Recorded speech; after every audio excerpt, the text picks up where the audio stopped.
Today I'm asking for your opinion on Social Security. Shall we call it the government-sponsored Ponzi scheme for retirees? I am interested in your views on private accounts, age adjustments for retirees, and tax adjustments for the employees. What would you promote if you were in the Oval Office? Thank you. Yeah, the Social Security was introduced in the, 36 or 37. My grandfather used to have Charlie bring 2 pennies to work at the Buffett and Son grocery store on Saturday in order to pay his share of Social Security. He didn't want Charlie to get any false ideas that there was a free lunch in this world. And he gave him a half-hour lecture on the evils of socialism. So we've had a lot of exposure to Social Security and the various arguments on it. It was proposed, of course, as insurance because basically that was the only way Roosevelt could get it passed. The idea of transfer payments would not have washed in the 30s, certainly.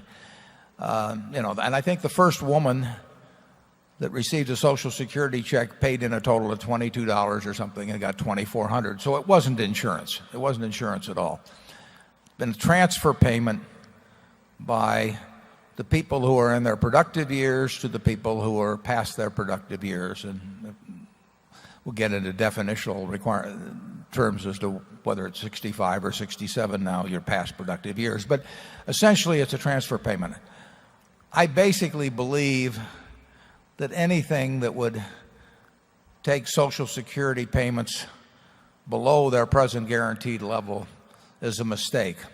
I think that in this country, extraordinarily rich country, that the people in their productive years can take care of those outside in both areas, even though the ratio of productive to non-productive has changed and is changing.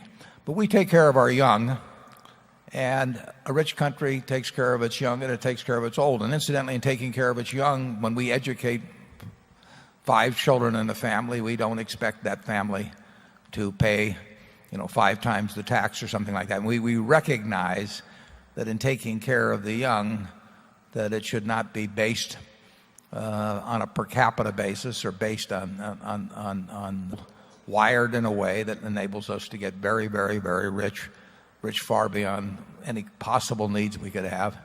And not everybody's wired the same way. Now, if you come into this world wired with an IQ of 85 or something of the sort, or disabled or whatever it may be, you are not going to do as well in a market economy remotely as well as we do.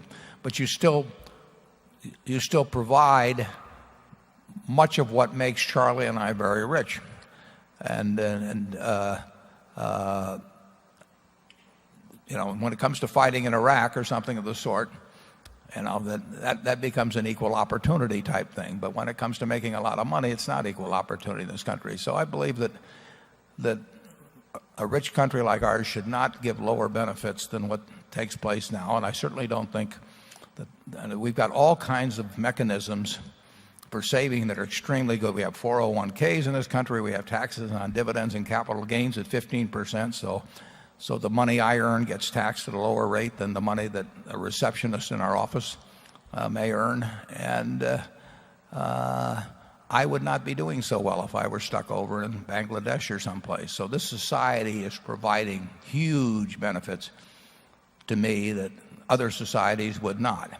And I think that the obligation for the people who do well in this society is to provide a reasonable level of sustenance for those beyond their productive years. We've got the capability to do it.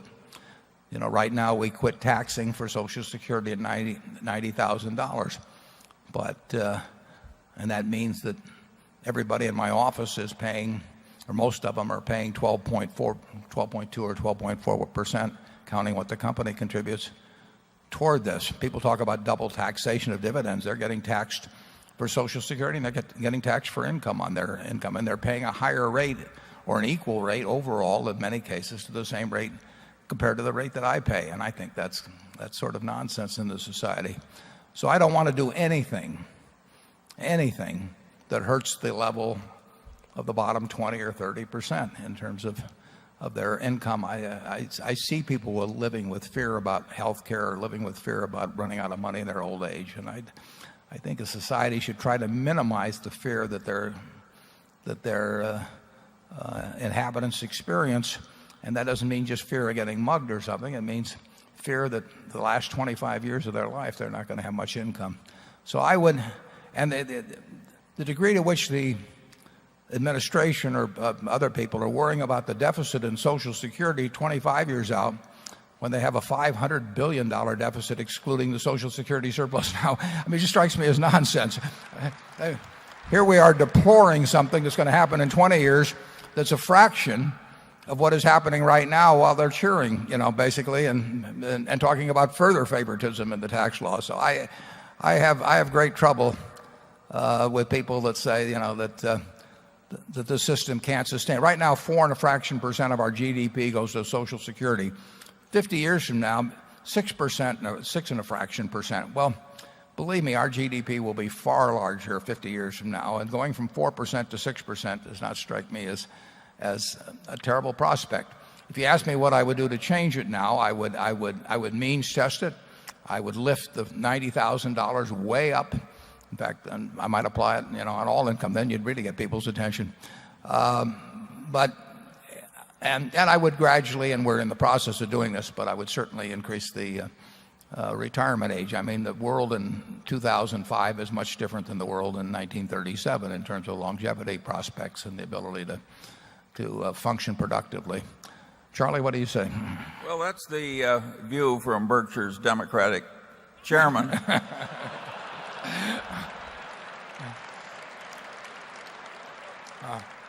And the odd part of Berkshire on this issue is that the right-wing Republican who is speaking feels more strongly than Warren that the Republicans are out of their cotton-picking minds to be taking on this issue right now. I do not, if the country is going to get richer at 1 or 2% per annum for a long time ahead, and it's going to have more old people who are living longer and spending money on medical care, the idea that eventually a higher share of GDP would be going through Social Security to retirees and so on that we now have is not anathema to me. It's an exactly logical way to be spending money under different circumstances. And if the government runs out a little short of money as it gets more Social Security obligations, I see nothing wrong with having some consumption taxes or whatever to pay in a reasonable way for what is a very reasonable expenditure. Social Security is very successful. Apart from the disability element, which is relatively small, there's practically no fraud. It's hard to fake being dead. And furthermore, it's a reward for work. All kinds of people are working in this country because they want to eventually qualify for Social Security. Just as many people are doing dangerous military service because they want the pension that will come eventually. So Social Security is a very capitalistic institution with profoundly good effects. It's one of the most successful things the government has ever done in terms of efficiency and good effects. And in a Republican administration that may shortly have to do something really unpleasant, like face down North Korea or Iran over atom bombs, is wasting its goodwill over some twaddle that a bunch of economists that haven't thought it through properly devoutly believe. It's a very sad occurrence.